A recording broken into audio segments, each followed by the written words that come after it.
And today our topic is स्टीरियोआइसोमेरिज्म। किसी भी compound की स्टीरियो केमिस्ट्री जानने के लिए स्टीरियोआइसोमेरिज्म एक बहुत ही इम्पॉर्टेंट एक कॉन्सेप्ट है। So let's start. Stereoisomerism has two types, geometrical and optical. Geometrical की बात करें तो ये अगेन टू टाइप्स का होता है, cis and trans. Cis and trans, right. अगर हम सिस की बात करें तो हम इसे एक एग्जाम्पल के थ्रू समझेंगे। फॉर एग्जाम्पल, ये जो पूरा कंपाउंड है इसे कहते हैं टू ब्यूटीन। हम इसकी स्टीरियो केमिस्ट्री की बात करेंगे तो here both the CH3 groups are in same direction and both hydrogen are in same direction.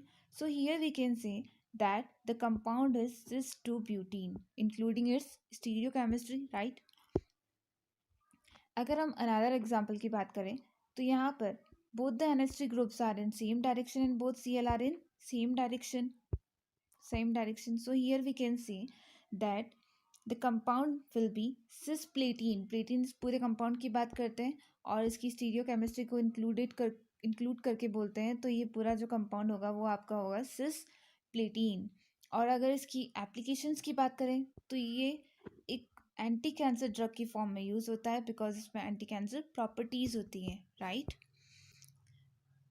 अगर हम इन दोनों एग्जाम्पल के थ्रू अब हम इसकी डेफिनेशन को पढ़ सकते हैं।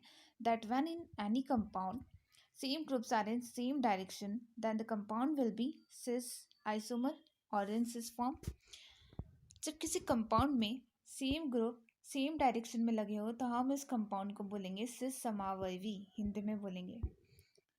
नेक्स्ट की बात करें, हम ट्रांस को भी इसी एग्जाम्पल के थ्रू समझेंगे। इसी तरह यहाँ पर है two butene, but a little difference is that कि यहाँ पर इसकी स्टीरियो केमिस्ट्री कम्प्लीटली चेंज है।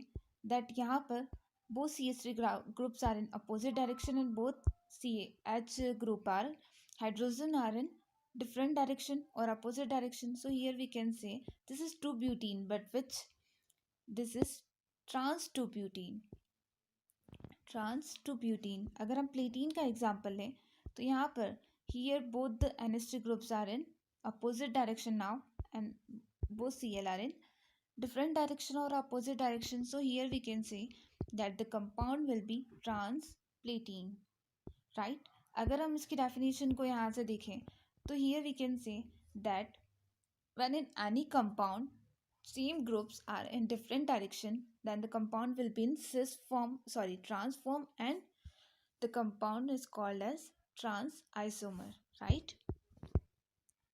जब किसी कंपाउंड में सेम ग्रुप सेम डायरेक्शन अलग अलग डायरेक्शन में लगे हों तो हम उसे ट्रांस आइसोमर कहते हैं, राइट। आई होप आपको यहाँ तक सिस एंड ट्रांस क्लियर हो गया होगा। नेक्स्ट है हमारा optical isomerism. Geometrical isomerism has covered it, we have covered all the topics now. अब नेक्स्ट है ऑप्टिकल आइसोमेरिज्म। जब किसी कंपाउंड में प्लेन पोलराइज्ड लाइट को गुजारते हैं तो उस लाइट की डायरेक्शन में चेंज हो जाता है, तो वह ऑप्टिकल एक्टिव कंपाउंड कहलाती है और इस पूरे प्रोसेस को हम ऑप्टिकली आइसोमेरिज्म कहते हैं, राइट। इसे हम डायग्राम के थ्रू समझेंगे फॉर बेटर अंडरस्टैंडिंग। यहाँ पर आपका कोई सोर्स है, यहाँ से निकलने वाली लाइट को हम निकॉल प्रिज्म में से पास कर रहे हैं, तो ये प्लेन पोलराइज्ड लाइट में चेंज हो जाती है। प्लेन पोलराइज्ड लाइट में लाइक दिस। हम इस प्लेन पोलराइज्ड लाइट को उस कंपाउंड में से गुजारते हैं जिसकी हमें स्टीरियो केमिस्ट्री हम फाइंड आउट करना चाहते हैं कि वो ऑप्टिकली एक्टिव कंपाउंड है या इनएक्टिव कंपाउंड है। तो हम इस कंपाउंड में से गुजारेंगे तो यहाँ पर 3 पॉसिबिलिटी आपके सामने हो सकती है। फर्स्ट हो सकती है कि या फिर जो लाइट का प्लेन होता है, प्लेन पोलराइज्ड लाइट का, वो राइट हैंड साइड मूव हो जाए, राइट हैंड साइड रोटेट हो जाए, ऐसे क्लॉकवाइज भी बोल सकते हैं इसे। नेक्स्ट हो सकता है वो लेफ्ट हैंड साइड रोटेट हो जाए, या फिर थर्ड हम कह सकते हैं कि वो उसमें कोई चेंज ना हो, नो चेंज। तो अगर ये राइट हैंड साइड चेंज हो जाता है तो हम इसको बोलते हैं डेक्स्ट्रो कंपाउंड। Dextro compound. और अगर ये लेफ्ट हैंड साइड रोटेट हो जाता है तो हम इसे बोलते हैं लेवो कंपाउंड। अगर इसमें कोई चेंज नहीं होता है तो हम नो चेंज बोलते हैं और इसको बोलते हैं मेसो कंपाउंड। जो डेक्स्ट्रो एंड लेवर कंपाउंड होता है, both are optically active compound because they can rotate the plane of plane polarized light. And meso compound होगा वो आपका होगा optically inactive compound because this can't change the plane of plane polarized light. हम इसे optically inactive compound भी बोल सकते हैं। नेक्स्ट है, यहाँ पर तीनों कंडीशन हमने देख ली है।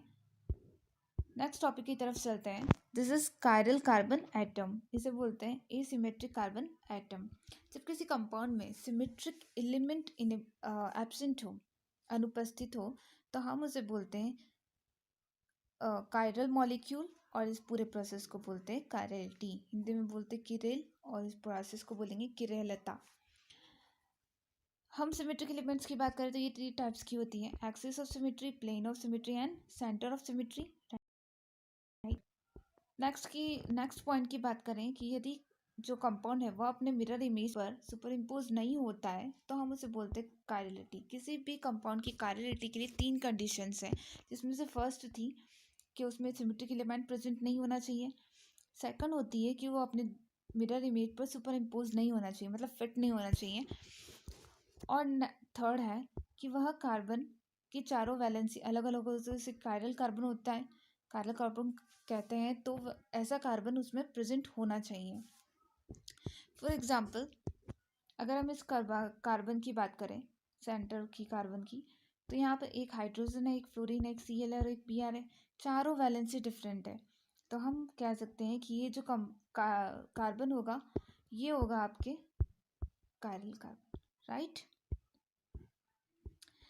नेक्स्ट सिमेट्रिक एलिमेंट्स की बात करें तो symmetric elements has 3 types, axis of symmetry, plane of symmetry and centre of symmetry. Axis of symmetry की बात करें, यदि किसी कंपाउंड को एक एक्सिस से हम रोटेट करते हैं, एक्सिस ऑफ सिमेट्री में हम जनरली रोटेशन की बात करते हैं, remember this point, rotation.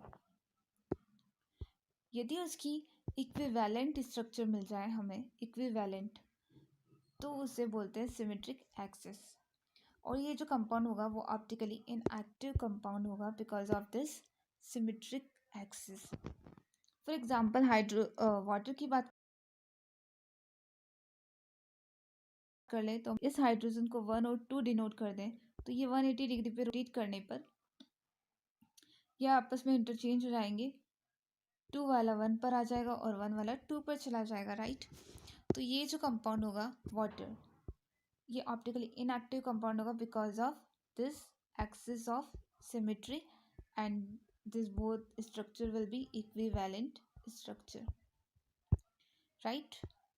Next की बात करें प्लेन ऑफ सिमेट्री, कंपाउंड में प्रेजेंट ऐसा प्लेन जिससे उसको 2 इक्वल पार्ट्स में हम बांट सकते हैं, तो उसे बोलते हैं प्लेन ऑफ सिमेट्री। ये ऑप्टिकली इनएक्टिव कंपाउंड होता है, right, optically inactive because of this plane of symmetry.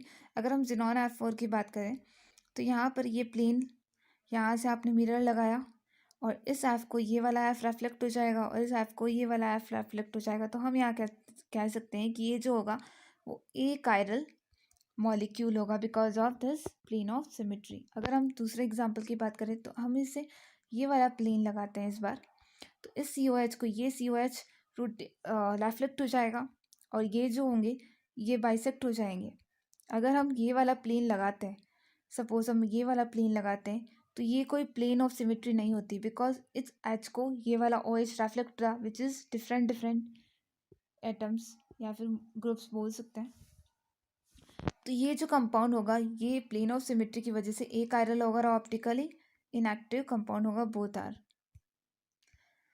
Next की बात करें सेंटर ऑफ सिमेट्री, कंपाउंड में प्रेजेंट ऐसा सेंटर जहाँ से सभी एलिमेंट्स की डिस्टेंस सेम हो, तो हम उसे बोलते हैं सेंटर ऑफ सिमेट्री, राइट।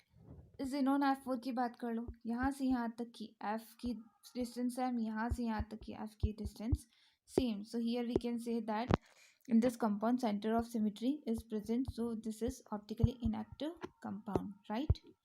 अगर हम meso compound की बात करें तो this is important from your exam perspective, ऐसे compound जिनमें plane of symmetry present हो और ये plane polarized light को पोलराइज नहीं कर पाते हो, उसको रोटेट नहीं कर पाते हो, तो उसे बोलते हैं मीसो कंपाउंड.